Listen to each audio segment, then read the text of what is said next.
Hello tout le monde, j'espère que vous allez bien. Donc je vous retrouve aujourd'hui pour ma seconde vidéo Top 10 Naked Manga sur ma chaîne. Il s'agit d'un concept que j'avais repris en mars 2015. Dans cette vidéo, je vous expliquais en quoi il consistait. Donc si jamais vous ne l'avez pas vu, je vous mettrai le lien de la vidéo dans la barre d'infos. Je vous disais également dans cette vidéo que si jamais ce nouveau concept vous plaisait, je comptais le reprendre tous les mois. Il vous a effectivement plu, mais le souci c'est que j'ai eu des stages à faire, que j'avais beaucoup de vidéos à vous tourner, du coup j'ai laissé le concept complètement de côté. Mais en cette année 2016, j'ai décidé d'enfin le reprendre puisque vous avez été nombreux à me demander quand est-ce que je comptais faire une seconde vidéo de ce genre. Par contre, je ne le reprendrai pas tous les mois comme j'avais annoncé dans la première vidéo parce que c'est juste pas possible avec tout ce que j'ai déjà à vous tourner. Mais j'essaierai de vous faire peut-être une nouvelle vidéo de ce genre, on va dire d'ici 6 mois, voire à la fin de l'année. Pour ce second top 10 Naked Manga, j'ai encore une fois sélectionné 10 titres qui sont bien évidemment différents du premier top. Alors certains vont me dire, mais pourquoi tu n'as pas mis tel ou tel titre? Tout simplement parce qu'il fallait en choisir 10, et je sais bien évidemment qu'il y en a plus que 10 que je pourrais mettre dans ces vidéos, mais ça en laissera de côté pour de prochains tops. Encore une fois, même s'il s'agit d'un top 10, ne cherchez pas un quelconque classement entre les titres. Alors tout d'abord, je vais vous parler du premier tome de Devil's Line de Ryo Hanada, publié chez Kana.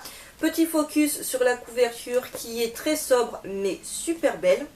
Et quand on enlève la jaquette plastique, se cache derrière un petit manga comique, ce qui contraste, je trouve, assez bien avec le manga qui est un seinen tout de même assez sombre, assez violent. Donc je vous montre un petit peu ce manga qui se cache sur la couverture cartonnée du coup. Donc voilà, rien de très original, on voit ça sous des tas de mangas, mais là le fait d'avoir choisi le registre du comique alors que le contenu du manga est beaucoup plus sombre et beaucoup plus dark, bah, du coup je trouve que ça contraste bien et c'est super original. Second titre de ce top, il s'agit du tome 2 de The Ancient Magus Bride de Korei Yamazaki, c'est publié chez Komiku. Alors déjà la couverture, c'est jusque-là ma couverture préférée de la série. J'espère que vous verrez bien avec la luminosité. J'ai vraiment hâte qu'on ait le tome 4 en France. Bref, quand on enlève la jaquette, qu'est-ce qu'il se cache? Vous allez me dire encore un manga comique qui contraste avec le côté un peu plus sombre, même si c'est un petit peu moins sombre que Devil's Line du manga. Mais là, ce n'est pas vraiment là-dessus que je me suis arrêtée, mais plutôt sur la quatrième de couverture, où en fait l'auteur nous montre à chaque fois, sur chacun des tomes, une pièce de la maison de Shisei, je ne sais toujours pas comment ça se prononce, et Elias. Et en fait voilà, là j'ai choisi le tome 2 pour le fait que la couverture était super sympa, mais aussi du fait que là on voit la chambre, les détails au niveau de la chambre, avec les meubles, tout ça. Vraiment je trouve ça super bien fait. Vous avez la même chose sous chacun des tomes. J'ai choisi le tome 2 pour cette vidéo. Et je trouve ça sympa d'avoir cette vue du dessus, ce qu'on n'a jamais, ou du moins très rarement dans les mangas, et de voir comment l'auteur avait vraiment pensé à tout. Voilà, c'est vraiment, on peut dire, le point de départ pour se repérer dans l'espace, tout ça. Et je trouve ça vraiment pas mal du tout. J'enchaîne avec le quatrième tome de Balakamon de Satsuki Yoshino, c'est publié chez Kiun, un titre dont je ne vous ai, je crois, jamais parlé sur ma chaîne. J'en avais fait un article sur mon blog, au tout début de mon blog, et vraiment c'est un manga que je vous recommande si vous ne le connaissez pas encore, et si vous êtes fan du genre un petit peu Yotsuba, c'est un titre qui pourrait vous plaire. Donc déjà les couvertures sont très simples, on a toujours le titre du manga, que ce soit sur le dos ou sur la première de couverture, qui est un petit peu écrit comme si c'était de la calligraphie tout simplement, puisque c'est un petit peu de ça dont on va nous parler dans ce titre. Et on a toujours un fond blanc, donc de ce côté-là rien de foufou, et des personnages, différents personnages de la série qui sont représentés sur la première de couverture. Et quand on enlève la jaquette, alors à chaque fois on a des trucs différents, mais pour ce quatrième tome, on a une présentation de tous les personnages qu'on va retrouver, du moins jusqu'au quatrième tome de la série, qui ont un petit panneau, on va dire, avec leur nom. Donc voilà un petit récap des personnages de Balakamon, et je trouvais ça super sympa de cacher ça tout simplement sur la jaquette. Alors tous les autres tomes sont différents, il y a vraiment des dessins, c'est complètement sur des thématiques différentes, mais je trouvais celle du tome 4 vraiment pas mal du tout. J'avais oublié un petit truc avec la jaquette, alors ce n'est pas ma couverture préférée. Ce que je voulais vous montrer, c'était vraiment ce qui se cachait sur la couverture cartonnée du manga, mais également ce qu'on avait là au niveau de la jaquette. Je trouve ça vraiment super beau. On a ça seulement sur la couverture, enfin la jaquette du quatrième tome. Et voilà, ça a été le petit détail qui m'a fait définitivement choisir ce tome 4 pour cette vidéo. J'enchaîne avec le tome 77 de One Piece de Eiichiro Oda, publié chez Glénat. Alors là, vous allez me demander qu'est-ce qu'il peut y avoir d'original avec ce tome de One Piece, étant donné qu'en temps normal, on a tout simplement l'illustration de la jaquette qui se retrouve en vert, tout simple, sur la couverture cartonnée. Vous vous doutez bien, si j'ai mis ce tome dans ce tome, c'est qu'il y a un petit truc qui change. Donc déjà, je vous montre la couverture du tome 77. Les couvertures de One Piece sont de plus en plus chargées, je trouve, quand on compare aux toutes premières couvertures de la série, qui étaient un petit peu plus épurées. Il y avait en même temps beaucoup moins de personnages, c'est sûr, mais je trouve que l'auteur, depuis déjà pas mal de tomes, surcharge ses couvertures niveau information et niveau un petit peu spoil par moment. Donc voilà pour la couverture du tome 77. Concernant la quatrième de couverture, rien de fou, c'est vraiment les mêmes depuis le début. Et quelle est donc la différence qui fait que ce tome se retrouve dans ce tome quand on enlève la jaquette? Alors là, je sais, c'est pas flagrant du tout. Peut-être même avec la luminosité, on ne voit pas du tout la différence entre la jaquette et la couverture cartonnée. Sur la jaquette, vous avez tout simplement Doflamingo qui est représenté au centre dans tout ce qu'il y a de plus normal. Petite particularité sur la couverture cartonnée, c'est que sa tête change radicalement. Voilà, alors je ne sais pas si les fans de la série avaient remarqué ce petit panda, cette petite tête de panda qui s'incruste à la place de la tête de Doflamingo. Mais voilà, j'ai trouvé ça super fun. J'ai regardé sous d'autres couvertures de One Piece. Il y en a peut-être d'autres où l'auteur s'amuse à ce genre de petites modifications. J'en ai pas trouvé, j'ai regardé dans les derniers tomes, je n'en ai pas trouvé à part sur celle du tome 77.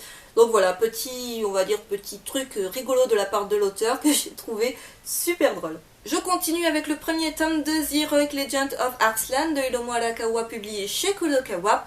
Petit focus sur cette sublime couverture avec ses écritures rose gold qui, j'espère, ressortiront malgré la luminosité. Ce côté rose gold d'ailleurs n'est disponible que pour le premier tirage du manga, donc dépêchez-vous de l'acheter si vous ne l'avez pas encore. Et quand on enlève la jaquette, qu'est-ce qui se cache dessous? Tout simplement des croquis, en fait, on va dire des croquis préparatoires de l'auteur à propos de The Heroic Legend of Arslan, tout simplement des personnages de la série. Et je trouve ça vraiment...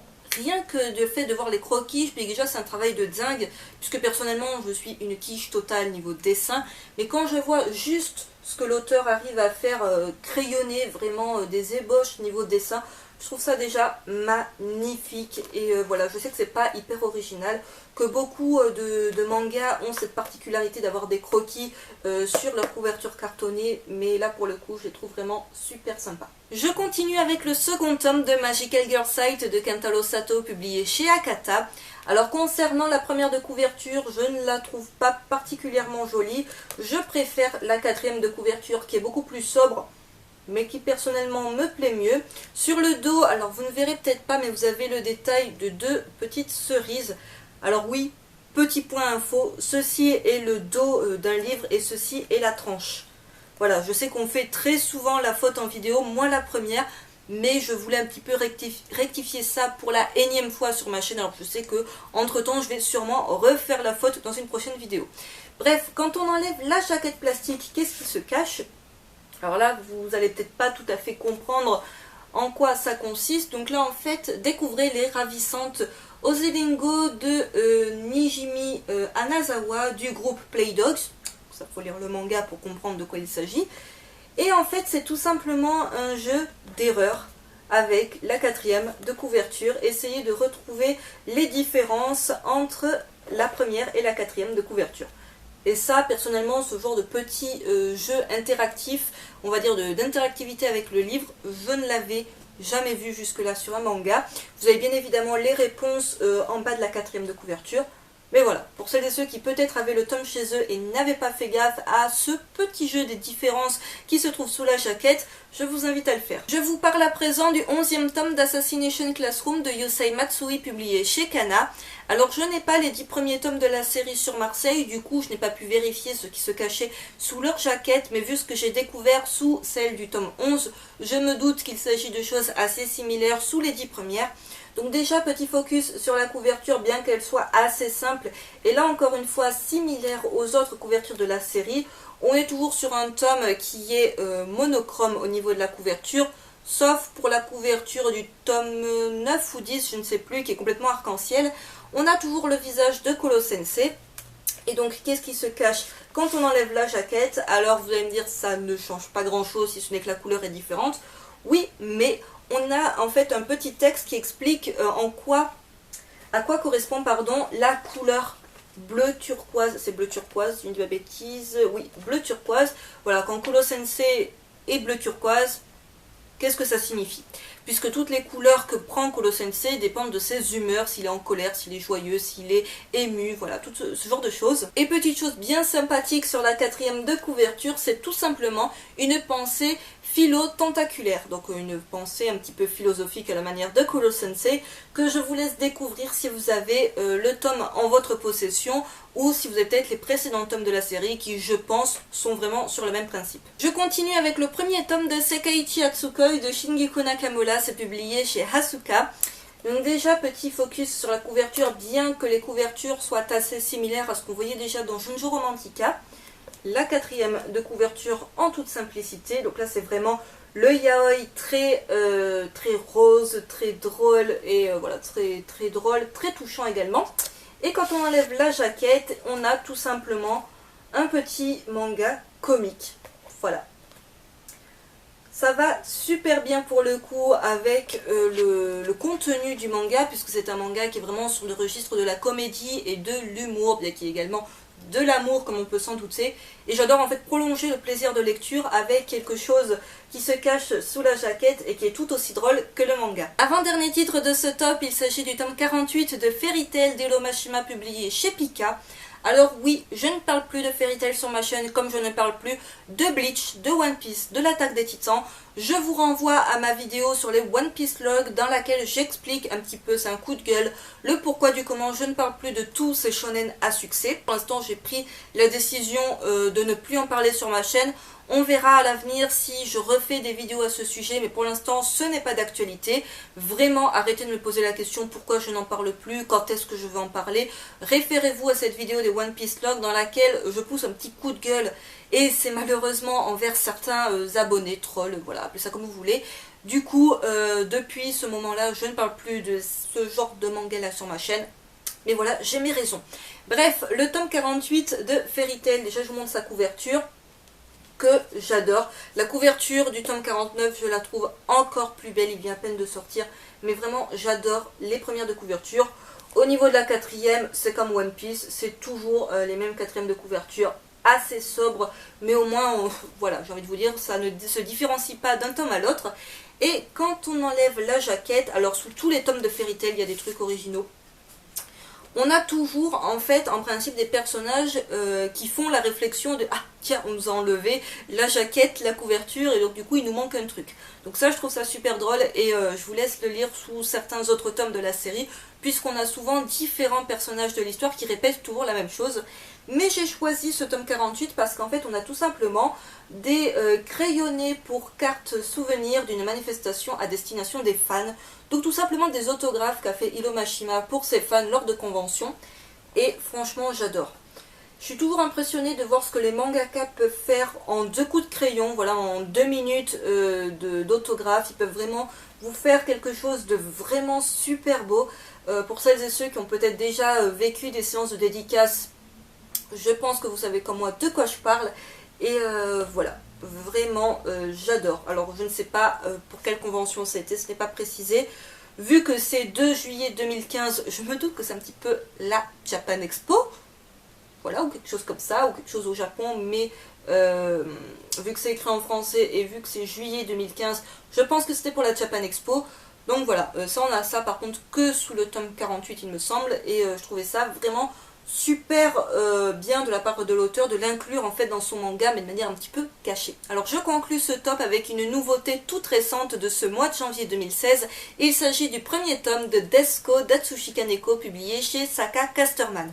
Alors déjà, c'est une nouveauté que je vous recommande à 200% si vous êtes passé à côté, bien que j'ai vu dans le coin des otaku que vous êtes déjà assez nombreux à avoir commencé la série dont les 2 premiers tomes sont parus simultanément. J'en parlerai sur ma chaîne dans le book haul du mois de janvier, et vraiment tout ce que je peux vous dire jusque là c'est que c'est un immense coup de cœur, autant un plus gros coup de cœur encore que ce que j'avais eu pour Wet Moon. Ce n'est pas cela qui nous intéresse dans cette vidéo bien évidemment, donc déjà je vous montre la première de couverture qui est magnifique. Alors j'espère qu'on verra bien avec la luminosité déclinante avec le temps pourri qu'on a aujourd'hui à Marseille. La quatrième de couverture, très sobre quand on enlève la jaquette. Alors déjà quand on enlève la jaquette, on a ces petites chauves-souris et tout ça qui continuent voilà, sur le côté de la jaquette. Vraiment, j'adore. Voilà, c'est en toute simplicité, c'est du noir et blanc, dans tout ce qu'il y a de plus simple et de plus sobre. Mais vraiment, j'en suis super fan. Donc voilà, au niveau de la jaquette et au niveau du manga tout simple, hein, nu du coup, on a quelque chose d'assez simple, encore une fois, donc sur fond blanc, avec simplement le nom de l'auteur et le nom de l'œuvre en teinte un petit peu, on va dire, ça ressort un peu beige là, mais là ça ressort pas vraiment, et le fameux personnage que l'on retrouve bien contrasté de noir. Quatrième de couverture, on a juste les ballons que l'on retrouvait, donc voilà, bon, ça reprend complètement la jaquette en plastique, mais vraiment j'adore. C'est tout simple, c'est vraiment d'une sobriété absolue, mais voilà. Et j'en profite pour vous montrer un petit peu, peut-être pour vous donner l'eau à la bouche, pour celles et ceux qui ne connaîtraient pas encore l'œuvre, ou qui l'auraient vu, mais qui diraient, ouais, non. Les pages couleurs au début. Voilà. Juste je vous montre ça. Vraiment, mais un petit bijou que je vous recommande 1000 fois si jamais vous l'avez vu, vous vous demandez de quoi ça parle. Je vous laisse aller sur Manga News ou Manga Sanctuary pour lire un petit résumé. Mais voilà, j'en parlerai vraiment dans mon book haul du mois de janvier. J'en ai terminé pour cette seconde vidéo Top 10 Naked Manga. J'espère qu'elle vous aura plu. N'hésitez pas comme d'habitude à me dire en commentaire ce que vous en avez pensé. Et à me dire pour celles et ceux qui découvrent ce concept sur ma chaîne à travers cette seconde vidéo, si vous aimez le concept, si vous avez envie de le revoir en cette année 2016, j'espère avoir le temps de vous le faire au moins une seconde fois cette année. N'hésitez pas non plus à me dire si vous trouvez ça complètement inutile et voilà, vous n'avez pas spécialement envie de revoir ça en vidéo. Sur ce, je vous retrouve très vite pour une prochaine vidéo sur ma chaîne. Bye!